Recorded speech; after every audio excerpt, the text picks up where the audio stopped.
What's going on, guys? It's ETA Prime back here again. Today we're going to be taking a look at an early build of RetroPie for the Raspberry Pi 4. Now the Pi 4 has been out for a while, I've done a bunch of videos on it, but I personally haven't tested any type of RetroPie on this unit. So the build I'm using today is an automated development build from the guys over at RetroPie. This has not been officially tested, it's not officially supported, and it's not considered an official release. So this is more of an alpha/beta build, but this is coming from RetroPie themselves. So in this video, I'm obviously going to be using a Raspberry Pi 4. This is the 4GB model. I will have the CPU overclocked to 2.14 GHz and the GPU overclocked to 750 MHz. When overclocking your Pi 4, make sure you have sufficient cooling. I'll be using this cheap dual fan aluminum heatsink that I picked up on Amazon. They're really inexpensive and very effective, especially with an overclock.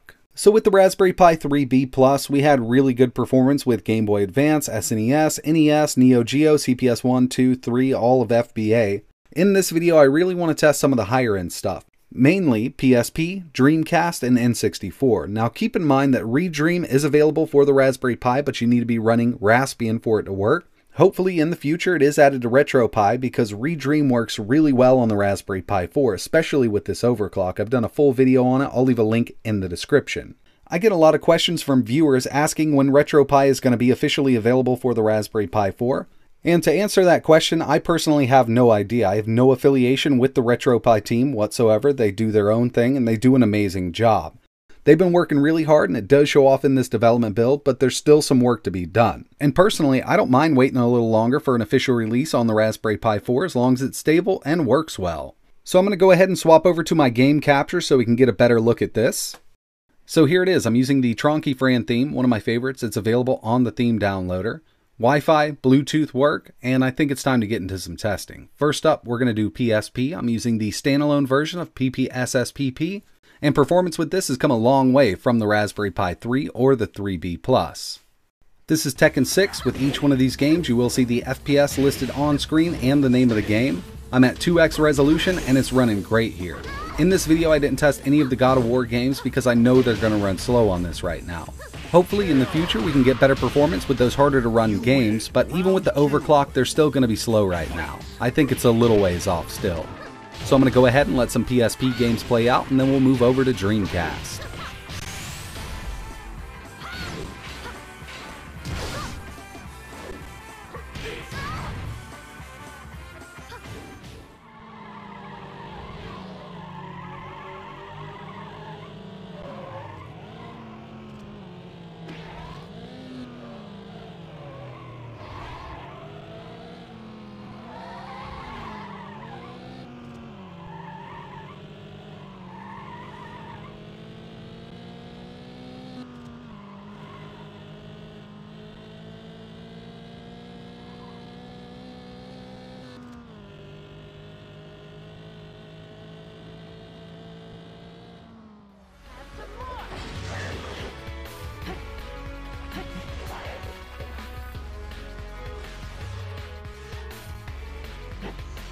Dodge this.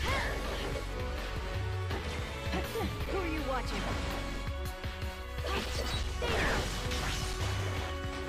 Dodge this. Have some more. Like this.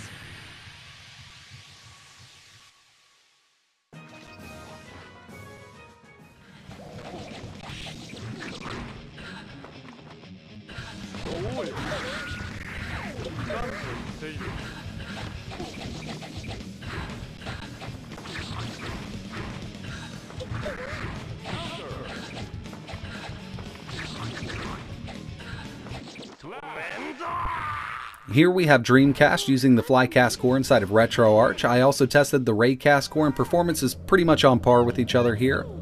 Unfortunately, with FlyCast on the Raspberry Pi 4, we're not going to hit 60 FPS with most of these games, but there are some that run at full speed.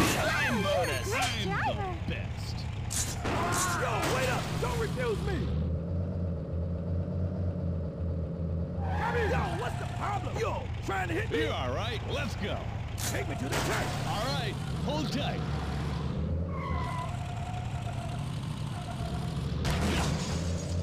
Hang a right. That's the right way, huh?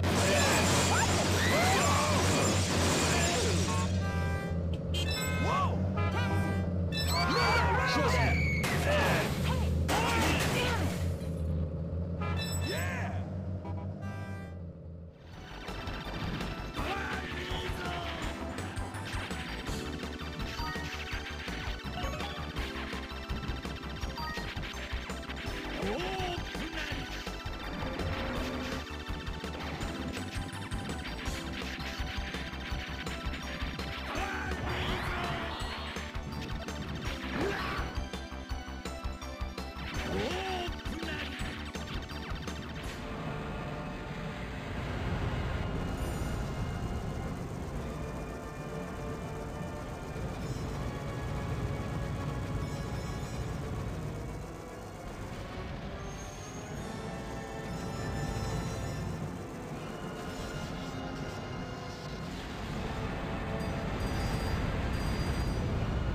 So as you saw, we weren't having the greatest performance with those other games I tested, but Marvel vs. Capcom 2 is another story. We're getting really decent performance here. We're not quite at a full 60 FPS, but if I didn't have the counter on in the top right hand corner, I personally wouldn't have noticed it. In my opinion, this is running really good on the Raspberry Pi 4.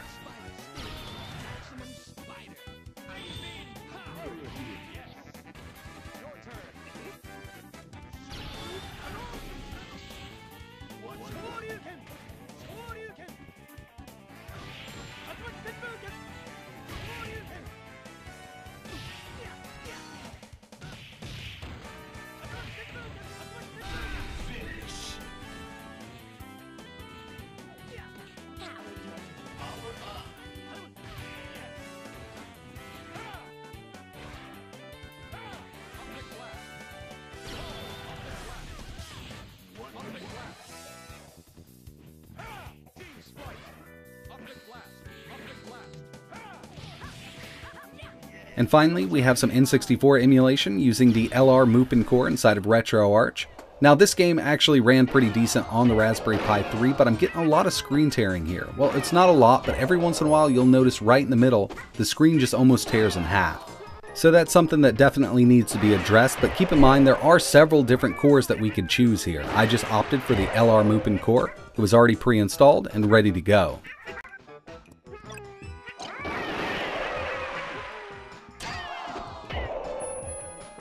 And the final game for this video is GoldenEye 007 using the LR Mupin core. Before I get into more N64 emulation on the Pi 4 using RetroPie, I need to go through and test some different emulators, different cores and different standalones.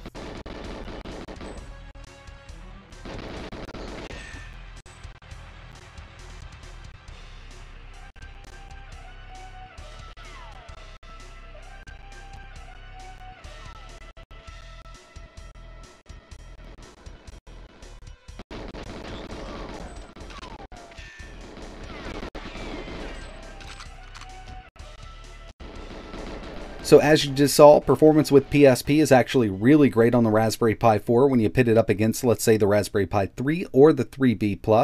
Dreamcast is definitely a little better, but needs work, and N64 is just one of those weird emulators. I've never really had good luck with N64 on low-end ARM chips, and that's what we're running in the Raspberry Pi 4.